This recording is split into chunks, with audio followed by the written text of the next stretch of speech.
fracciones molares, para poder trabajar en este tipo de gráfico, tengo que llevarlas a relación molar, ¿ok?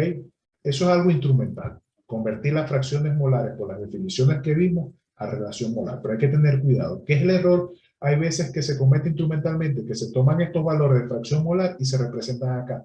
Cuando aquí los ejes están en términos de relación molar.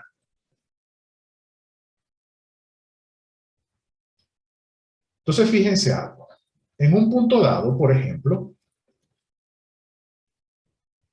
para este punto P, ¿qué significa? ¿Qué es esta línea recta? Bueno, es una línea recta que tiene estas pendientes, KX entre KY, la relación de los coeficientes de transferencia de masa. ¿Quién viene a ser el punto P? El punto P viene a ser el punto que hay entre el bool, es decir, la composición de A en el bool,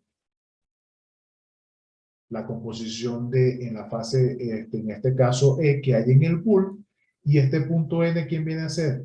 Las composiciones que hay en la interfase. Es como si vemos este equipo y me estoy colocando en un punto a la entrada del equipo, es decir, en una posición dada que hay donde ingresan las corrientes. Luego la línea de operación nos dice que vamos avanzando, se va transfiriendo más. Entonces me coloqué en otro punto del equipo como tal. Entonces este punto lo que va a representar es las composiciones que hay en el seno de la fase en un lugar dado del equipo. Y este punto que está acá lo que representa serían las concentraciones, las composiciones que hay en la interfaz. Recuerden que hemos dicho que este tipo de modelo lo representamos en función de lo que es el modelo de la teoría de la doble resistencia. Una composición en el bool, Y sub A en el bool, Y sub A en la interfaz, X sub A en el bool, X sub A en la interfaz, la transferencia en este caso de gas a líquido como el ejemplo que tenemos. Entonces lo que estamos es reproduciendo este modelo en un punto dado del equipo, luego lo reproducimos en otro punto dado del equipo, en otro punto dado de la etapa, equipo o etapa según sea la configuración que tengamos, luego en otra etapa, y esas son todas estas líneas que vemos acá. Todas esas líneas tienen la misma pendiente porque los coeficientes de transferencia de masa son los mismos. Lo que están cambiando son las concentraciones en el bool y en la interfaz. Ahora bien,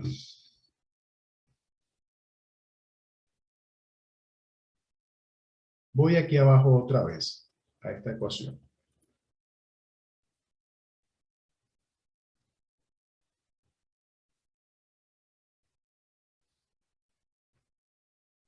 Matemáticamente hablando, ¿ok?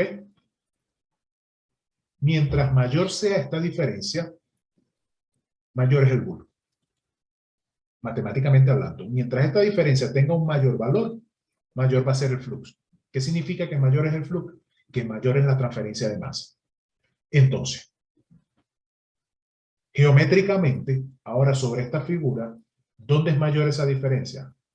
Fíjense que esta diferencia entre este bool y esta interfaz, por ejemplo, esto es YAB, YAI.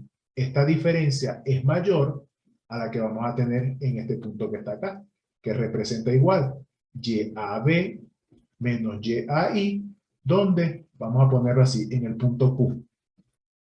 Entonces, como esta diferencia es mayor, significa que el flux que hay en este punto P del equipo, supongamos, idealizadamente, ¿ok? No, realmente esto no es lineal porque hay que conceptualizar geométricamente la etapa, es algo que todavía no hemos hecho, pero supongamos que ese punto P se encuentra acá a la entrada, porque las condiciones de entrada son X1 y Y1, lo que nos está diciendo es que el flux que hay en el punto P, que está a la entrada, es considerablemente mayor al flux que tendría en un punto F que está a la salida de la etapa.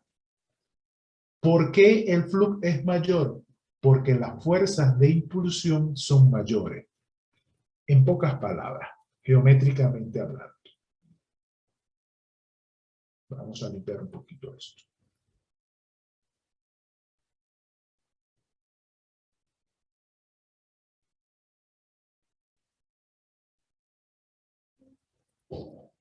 Entonces, en pocas palabras, geométricamente hablando, ¿ok? Mientras una línea de impulsión se encuentre más cerca de la línea de equilibrio, la transferencia de masa, el flux, se ve desfavorecido. Dicho de otras palabras, mientras la línea de impulsión esté más cerca de la línea de equilibrio, más difícil va a ser la transferencia de masa. Y mientras la línea de impulsión se encuentre lo más alejada posible, fíjense esta línea que tiene un mayor segmento de la curva de equilibrio, más fácil es el proceso de transferencia de masa. Entonces, la interpretación de estas líneas es que en el punto P, la transferencia de masa es más fácil, producto de que hay un mayor gradiente de concentraciones que en el punto Q, donde al encontrarse más cerca de la línea de equilibrio, la línea de impulsión es más pequeñita, dificultando la transferencia de masa. ¿Qué les pareció eso?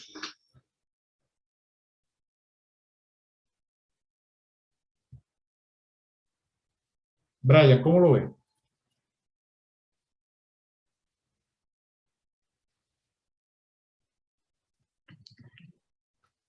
Sí, profe, pero las líneas de operación son esas rojitas que nos indicaste, No, o esas no son las líneas de necesariamente. impulsión.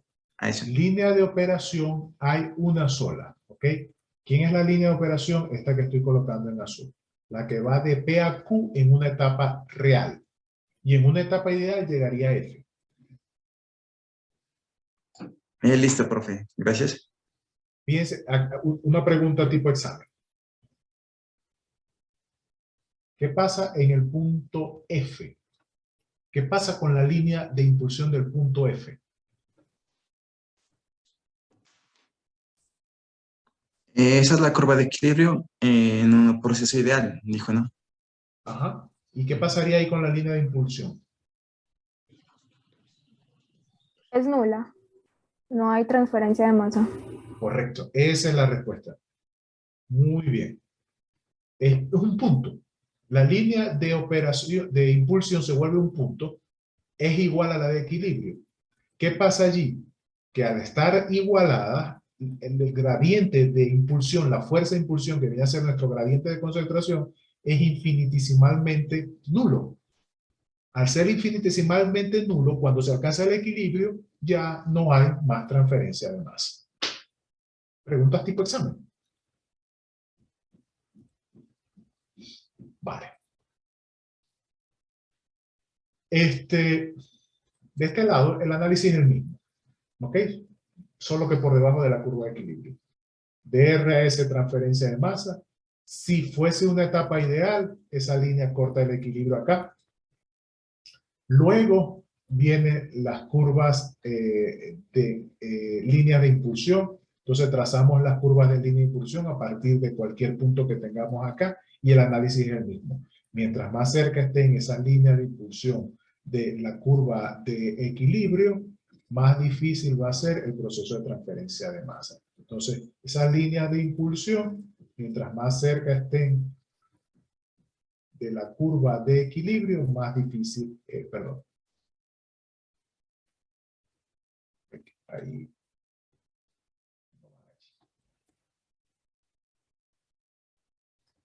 Mientras más cerca estén esas líneas de impulsión de la curva de equilibrio, más difícil va a ser el proceso de transferencia de masa. ¿Ok? Visualicemos esto en términos de otro tipo de arreglo que lleva el mismo análisis, que es un proceso en flujo cruzado. ¿Qué hora es? Quedan 5 minutos, ¿ok? Esta es una configuración en flujo cruzado, ¿ok? Donde una de las fases va atravesando toda la serie de etapas, la otra fase va atravesando individualmente cada una de las etapas. La línea de operación es simplemente para cada etapa, es decir, para cada etapa planteamos para la etapa 1 una línea de operación, para la etapa 2 otra línea de operación, para la etapa 3, otra línea de operación. ¿Esas líneas de operaciones quiénes son? El balance de materia. Lo que ingresa es igual a lo que sale. Entonces, ¿cómo se representa este arreglo, por ejemplo, de 3 etapas en términos de sus líneas de operación? Para una primera etapa, tenemos que ingresa una corriente que tiene una relación molar o másica Y0, e ingresa otra que tiene una relación másica o molar X sub 0. Fíjense, aquí tengo Y0 con X sub 0. ¿Ok? Son esos dos primeros puntos de la corriente que están entrando. Para este ejemplo, vamos a suponer, no necesariamente ha de ser así, pero vamos a suponer para la explicación que todas las 3 etapas son ideales. Después, al final de la explicación, vamos a ver qué pasaría si no fuesen ideales, ¿ok?